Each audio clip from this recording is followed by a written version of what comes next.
Hello दोस्तों। तो आज हम लोग एक और न्यूज़ आर्टिकल कवर करेंगे। इसका पूरा ग्रामर एक्सप्लेन करूंगा मैं और वोकैबलरी वगैरह भी एक्सप्लेन करूंगा।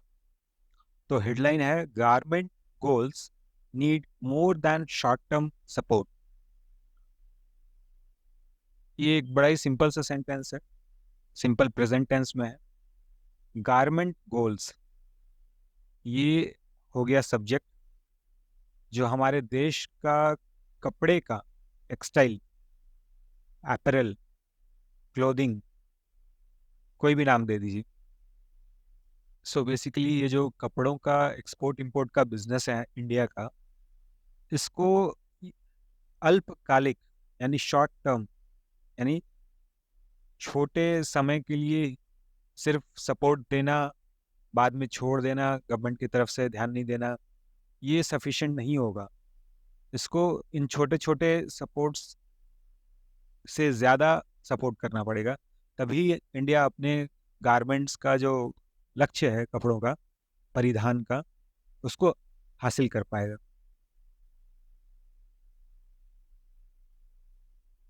अभी मेन आर्टिकल पे आते हैं। India has set itself a bold target of $100 billion of exports in textiles and apparel by 2030।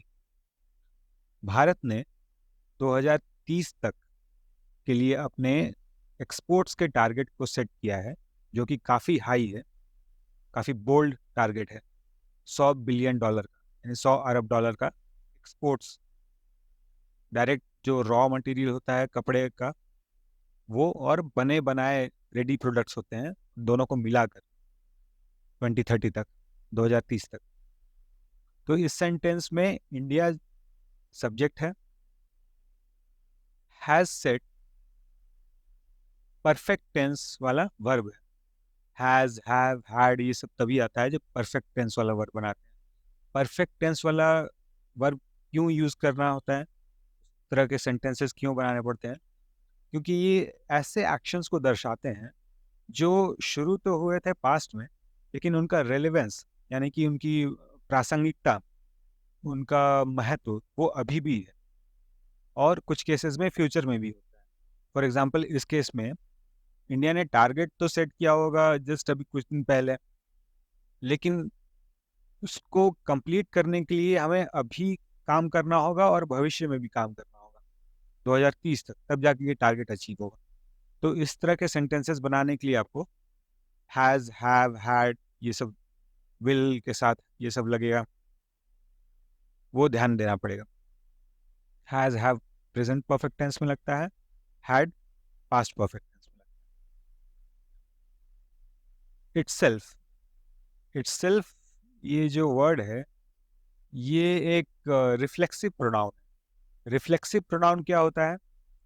Itself, himself, herself, themselves, ये ऐसे प्रोनाउंस होते हैं जो नाउन या प्रोनाउन जो भी कह रहा हो बात, वो अपने आप के लिए, खुद के लिए जब कहता है, I myself will take care of this, मैं खुद ही इस चीज का ध्यान रखूंगा, मैं खुद ही इस चीज को हैंडल कर लूंगा, तो ऐसे सिचुएशंस में ही himself has written this letter, उसने खुद ही ये लेटर लिखा है। तो इस तरह के सिचुएशंस में रिफ्लेक्सिव प्रोनाउंस यूज करते हैं, itself, himself, herself, themselves, yourselves, इस तरह के।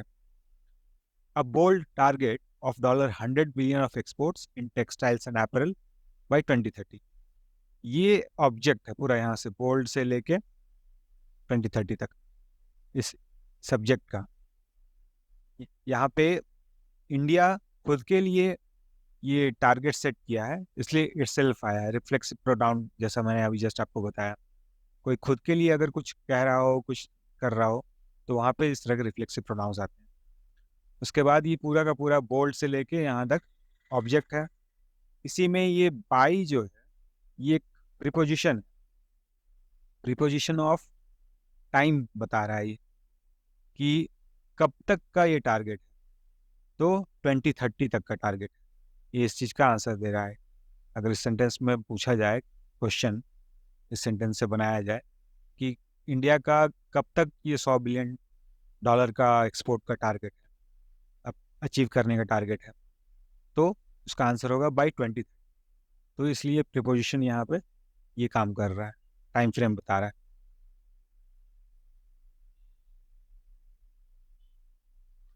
नेक्स्ट चलते हैं, this is the right move. अब ये दिस किसके लिए आया है? ये जो पूरा टारगेट सेट किया है इंडिया ने $100 बिलियन का 2030 तक अचीव करने का, इसके लिए इस पूरे टारगेट सेट करने के कार्यक्रम को दिस के थ्रू हम दिखला रहे हैं। This is the right move, ये सेंटेंस का सब्जेक्ट हो गया, इज मेन वर्ब है, टू बी जो सबसे बेसिक वर्ब है बी वाला, उसी का ये एक तरह का फॉर्म है सिंपल प्रेजेंट टेंस दिखलाने के लिए। इज द राइट मूव,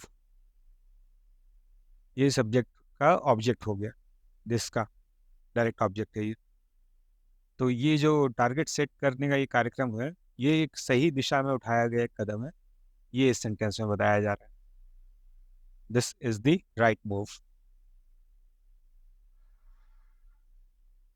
इसके बाद जो सेंटेंस है वो काफ़ी लंबा है, विथ से लेकर यूथ तक, ये पूरा एक ही सेंटेंस है लेकिन इसमें अलग अलग टुकड़े हैं, तो हम इसके छोटे छोटे टुकड़े करेंगे और अलग अलग समझेंगे इसको। With one of the most labour intensive products apparel, यहाँ पे विथ एक प्रीपोजिशन है जो सेंटेंस के सब्जेक्ट को इंट्रोड्यूस कर रहा है। सेंटेंस का सब्जेक्ट है one of the most labour intensive products. बहुत सारे लेबर इंटेंसिव प्रोडक्ट्स होते हैं, लेबर इंटेंसिव का मतलब है जहाँ पे कि मैनुअल काम जहाँ हो ज़्यादा होता है, मशीन का काम कम है, मैनुअल काम ज़्यादा होता है। फॉर एग्जांपल ये जो गारमेंट इंडस्ट्री है, इसमें कितना भी आप मशीन डाल दो, वो फाइनली स्टिच करना है इंसान को ही, मशीन अपने आप स्टिच नहीं करेगा, ऐसा कोई मशीन विकसित नहीं हुआ है अभी तक। उसी तरह से आपका लेदर इंडस्ट्री हो गया, चमड़े का, जूते बनाने से लेके पर्स, बैग, हर तरह का चीज़।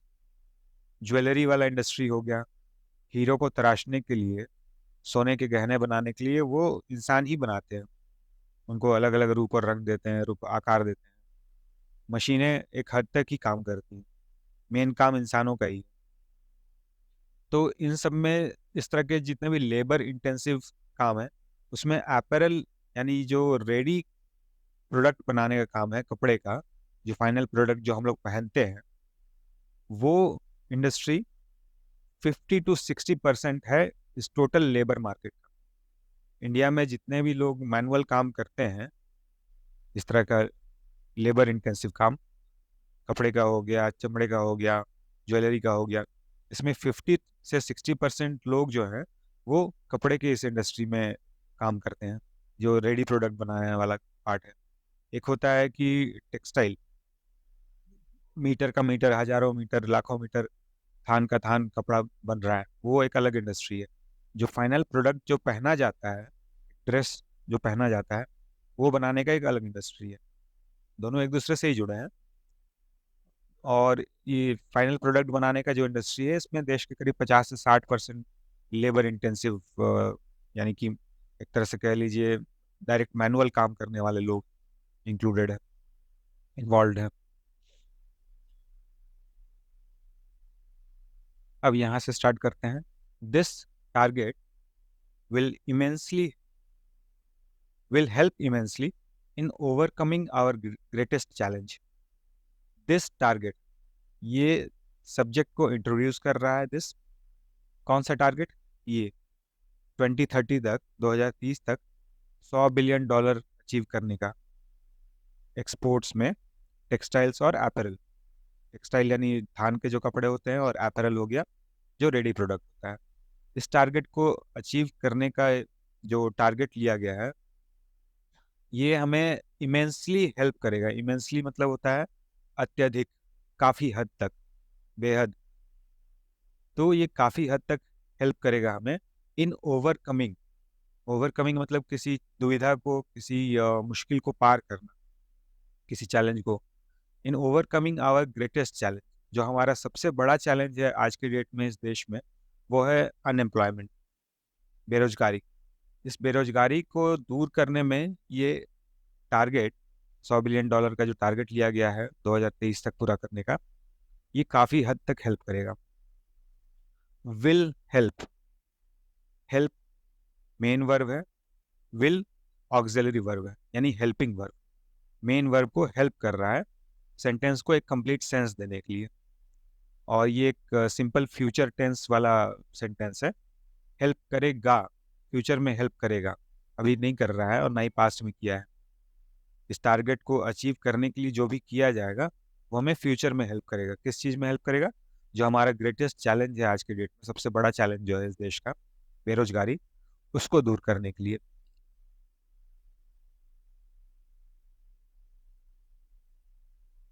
Better jobs for 20 crore farm labour. 20 crore ऐसे लोग जो किसानों की मदद करते हैं, डायरेक्टली किसानी नहीं करते हैं, माल ढोने से लेके पैकेजिंग करने से लेके हर तरह का और भी काम। बेहतर जॉब्स क्रिएट होंगे। ये अपैरल इंडस्ट्री जो है, कपड़ों की इंडस्ट्री जो है, रेडी प्रोडक्ट बनाने का, फाइनल ड्रेस जो बनाने का इंडस्ट्री है, इससे और बेहतर जॉब्स क्रिएट होंगे। आप सोचो, किसानों का हेल्प कर रहे हैं, मजदूरी कर रहे हैं बेसिकली एक तरह का, खेतों में मुश्किल हालात में, बारिश में, धूप में, तो उससे एक बेहतर जॉब क्रिएट होगा। एक साफ सुथरे माहौल में काम करेंगे, अच्छी सैलरी पाएंगे, एक स्टेबल इनकम होगा। किसानी बड़ा ही रिस्की काम है। किसी साल बारिश अच्छी आई, ठीक से आई, बहुत ज़्यादा भी नहीं, तो फसल अच्छी होती है। बारिश ज़्यादा आ गई, हद से ज़्यादा, सारी फसल चौपट। बारिश कम आई तो फसल चौपट। तो बड़ा ही ये रिस्की माहौल होता है किस खेती किसानी का।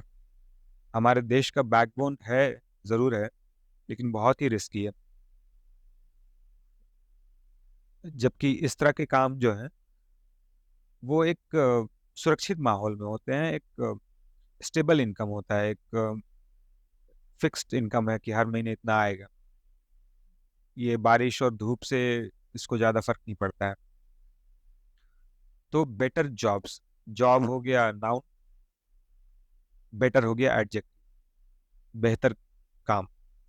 फॉर प्रीपोजिशन है, ये इंट्रोड्यूस कर रहा है सेंटेंस के बाकी हिस्से को। 20 करोड़, 20 करोड़, ये मात्रा बता रहा है कि इतने लोग हैं फार्म लेबर में, किसान, खेती किसानी वाले में लेबर का काम करते हैं। तो ये क्वांटिफायर है, क्वांटिटी बता रहा है, मात्रा। फार्म लेबर एक नाउन फ्रेज है। खेती किसानी में मजदूरी का काम करने वालों को फार्म लेबर बोलते हैं।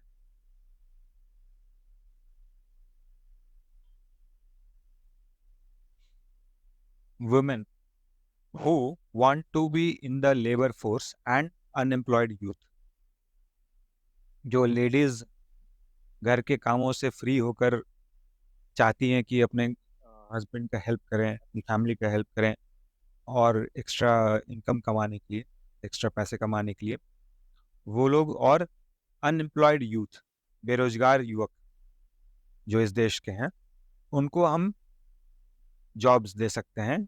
इस टारगेट को, ये जो $100 बिलियन का टारगेट है, इसको पूरा करने का जो टारगेट लिया गया है 2030 तक, ये अगर हम करने की कोशिश करें तो इस दौरान हम ये लगभग 20 करोड़ ऐसे लोग हैं जो खेती किसानी में काम करते हैं, प्लस विमेन, औरतें, प्लस अनएम्प्लॉयड यूथ, बेरोजगार युवक, इन तीनों कैटेगरीज की जो संख्या है वो लगभग 20 करोड़ है इस देश में।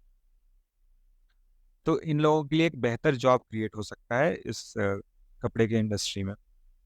विमेन एक नाउन है, तो एक प्रोनाउन है जो इनको इंट्रोड्यूस कर रहा है, विमेन को, जो कि लेबर फोर्स में आना चाहते हैं।